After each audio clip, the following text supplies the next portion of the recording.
कृपया वीडियो में न्यू है तो वीडियो को लाइक एंड सब्सक्राइब और शेयर करें।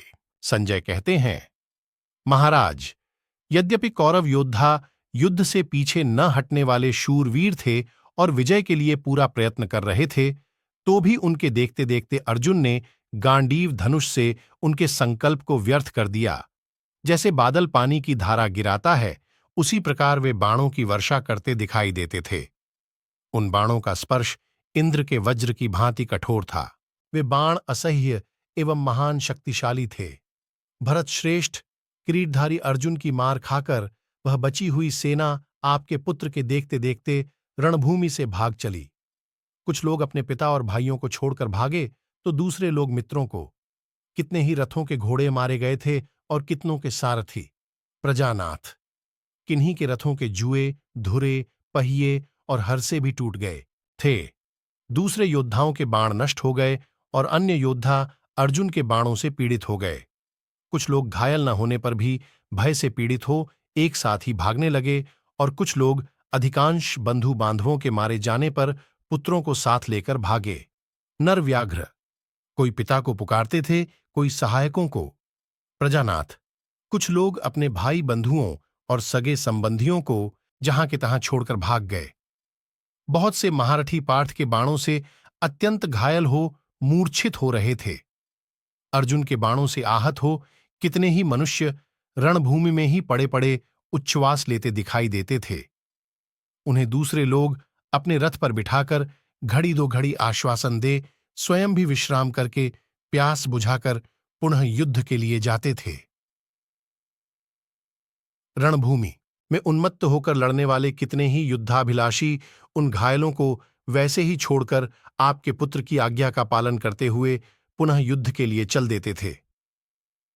भरत श्रेष्ठ, दूसरे लोग स्वयं पानी पीकर घोड़ों की भी थकावट दूर करते, उसके बाद कवच धारण करके लड़ने के लिए जाते थे। अन्य बहुत से सैनिक अपने घायल बंधुओं, पुत्रों और पिताओं को आश्वासन दे उन्हें शिविर में रखाते, उसके बाद युद्ध में मन लगाते थे। प्रजानाथ, कुछ लोग अपने रथ को रण सामग्री से सुसज्जित करके पांडव सेना पर चढ़ाते और अपनी प्रधानता के अनुसार किसी श्रेष्ठ वीर के साथ जूझना पंसद करते थे। वे शूरवीर कौरव सैनिक रथ में लगे हुए किंकिणी समूह से आच्छादित हो तीनों लोकों पर विजय पाने के लिए उद्यत हुए दैत्यों और दानवों के समान सुशोभित होते थे। कुछ लोग अपने सुवर्ण भूषित रथों के द्वारा सहसा आकर पांडव सेनाओं में धृष्टद्युम्न के साथ युद्ध करने लगे। पांचाल राजपुत्र धृष्टद्युम्न, महारथी शिखंडी और नकुल पुत्र शतानीक ये आपकी रथसेना के साथ युद्ध कर रहे थे।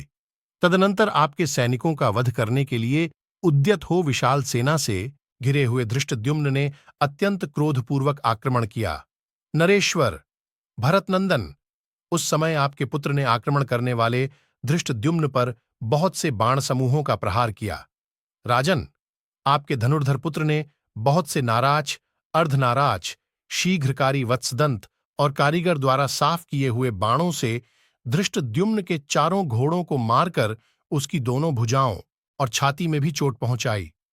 दुर्योधन के प्रहार से अत्यंत घायल हुए महाधनुर्धर धृष्टद्युम्न अंकुश से पीड़ित हुए हाथी के समान कुपित हो उठे और उन्होंने अपने बाणों द्वारा उसके चारों घोड़ों को मौत के हवाले कर दिया तथा एक भल्ल से उसके सारथी का भी सर धड़ से काट दिया। इस प्रकार रथ के नष्ट हो जाने पर शत्रुदमन राजा दुर्योधन एक घोड़े की पीठ पर सवार हो वहां से कुछ दूर हट गया। महाराज, अपनी सेना का पराक्रम नष्ट हुआ देख आपका महाबली पुत्र दुर्योधन वहीं चला गया जहां सुबल पुत्र शकुनी खड़ा था। रथसेना के भंग हो जाने पर 3000 विशालकाय गजराजों ने समस्त पांडव रथियों को चारों ओर से घेर लिया। भरतनंदन, महाराज, सम्रांगण में गजसेना से घिरे हुए पांचों पांडव मेघों से आवृत हुए 5 ग्रहों के समान शोभा पाते थे। राजेंद्र, तब भगवान श्री कृष्ण जिनके सारथी हैं, वे श्वेतवाहन महाबाहु अर्जुन अपने बाणों का लक्ष्य पाकर रथ के द्वारा आगे बढ़े।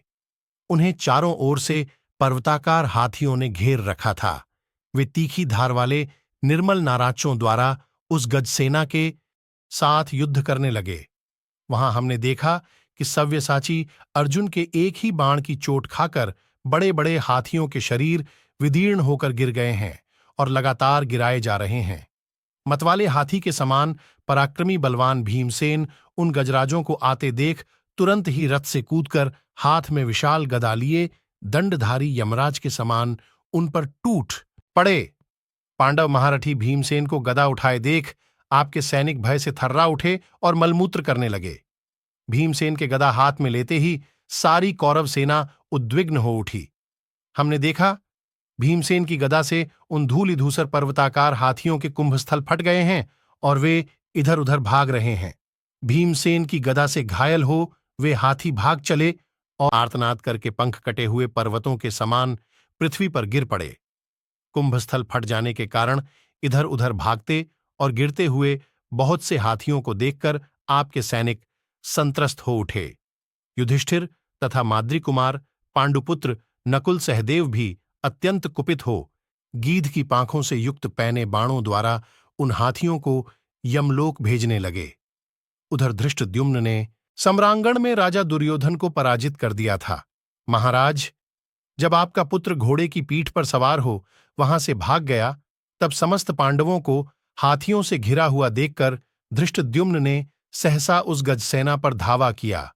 पांचाल राज्य के पुत्र धृष्टद्युम्न उन हाथियों को मार डालने के लिए वहां से चल दिए। इधर रथसेना में शत्रुदमन दुर्योधन को न देखकर अश्वत्थामा, कृपाचार्य और सात्वतवंशी कृतवर्मा ने समस्त क्षत्रियों से पूछा, राजा दुर्योधन कहाँ चले गए? वर्तमान जलसंहार में राजा को न देखकर वे महारथी आपके पुत्र को मारा गया। मान बैठे और मुंह उदास करके सबसे आपके पुत्र का पता पूछने लगे। कुछ लोगों ने कहा, सारथी के मारे जाने पर पांचाल राज की उस दुस्सह सेना को त्याग कर राजा दुर्योधन वहीं रह गए हैं जहां शकुनी है। दूसरे अत्यंत घायल हुए क्षत्रिय वहां इस प्रकार कहने लगे, अरे, दुर्योधन से यहां क्या काम है? यदि वे जीवित होंगे तो तुम सब लोग उन्हें देख ही लोगे। इस समय तो सब लोग एक साथ होकर केवल युद्ध करो। राजा तुम्हारी क्या सहायता करेंगे? वहां जो क्षत्रिय युद्ध कर रहे थे उनके अधिकांश वाहन नष्ट हो गए थे, शरीर क्षत विक्षत हो रहे थे। वे बाणों से पीड़ित होकर कुछ अस्पष्ट वाणी में बोले, हम लोग जिससे घिरे हैं इस सारी सेना को मार डालें। ये सारे पांडव गज सेना का संहार करके हमारे समीप चले आ रहे हैं। उनकी बात सुनकर महारथी अश्वत्थामा, कृपाचार्य और कृतवर्मा, ये सभी दृढ़ धनुर्धर शूरवीर पांचाल राज की उस दुस्सह सेना का व्यूह तोड़कर रथसेना का परित्याग करके जहां शकुनी था वहीं जा पहुंचे। उस सब के आगे बढ़ जाने पर धृष्टद्युम्न आदि पांडव आपकी सेना का संहार करते हुए वहां आ पहुंचे। हर्ष और उत्साह में भरे हुए उन महारथियों को आक्रमण करते देख आपके पराक्रमी वीर उस समय जीवन से निराश हो गए। आपकी सेना के अधिकांश योद्धाओं का मुख उदास हो गया। उन सब के आयुध नष्ट हो गए थे और वे चारों ओर से घिर गए थे। राजन, उन सब की वैसी अवस्था देख मैं जीवन का मोह छोड़कर अन्य 4 महारथियों को साथ ले हाथी और घोड़े 2 अंगों वाली सेना से मिलकर धृष्टद्युम्न की सेना के साथ युद्ध करने लगा। मैं उसी स्थान में स्थित होकर युद्ध कर रहा था जहां कृपाचार्य मौजूद थे, परंतु किरीटधारी अर्जुन के बाणों से पीड़ित होकर हम पांचों वहां से भागकर महाभयंकर धृष्टद्युम्न के पास जा पहुंचे। वहां उनके साथ हम लोगों का बड़ा भारी युद्ध हुआ। उन्होंने हम सबको परास्त कर दिया। तब हम वहां से भी भाग निकले। इतने ही में मैंने महारथी सात्यकी को अपने पास आते देखा। वीर सात्यकी ने युद्धस्थल में 400 रथियों के साथ मुझ पर धावा किया। थके हुए वाहनों वाले धृष्टद्युम्न से किसी प्रकार छूटा तो मैं सात्यकी की सेना में आ फंसा, जैसे कोई पापी नरक में गिर गया हो। वहां 2 घड़ी तक बड़ा भयंकर एवं घोर युद्ध हुआ। महाबाहु सात्यकी ने मेरी सारी युद्ध सामग्री नष्ट कर दी और जब मैं मूर्छित होकर पृथ्वी पर गिर पड़ा तब मुझे जीवित ही पकड़ लिया। तदनंतर 2 ही घड़ी में भीमसेन ने गदा से और अर्जुन ने नाराचों से उस गजसेना का संहार कर डाला। चारों ओर पर्वताकार विशालकाय हाथी पड़े थे जो भीमसेन और अर्जुन के आघातों से पिस गए थे। उनके कारण पांडवों का आगे बढ़ना अत्यंत दुष्कर हो गया था। महाराज, तब महाबली भीमसेन ने बड़े बड़े हाथियों को खींचकर हटाया और पांडवों के लिए रथ जाने का मार्ग बनाया। इधर अश्वत्थामा, कृपाचार्य और सात्वतवंशी कृतवर्मा ये रथ सेना में आपके महारथी पुत्र शत्रुदमन राजा दुर्योधन को न देखकर उसकी खोज करने लगे। वे धृष्टद्युम्न का सामना करना छोड़कर जहां शकुनी था वहां चले गए। वर्तमान नरसंहार में राजा दुर्योधन को न देखने के कारण वे उद्विग्न हो उठे। महाभारत की ऐसी कई रोचक कहानियां हैं जो हम आपको बताते रहेंगे। हमसे जुड़े रहने के लिए हमारे चैनल को सब्सक्राइब कीजिए। आपका बहुत बहुत धन्यवाद।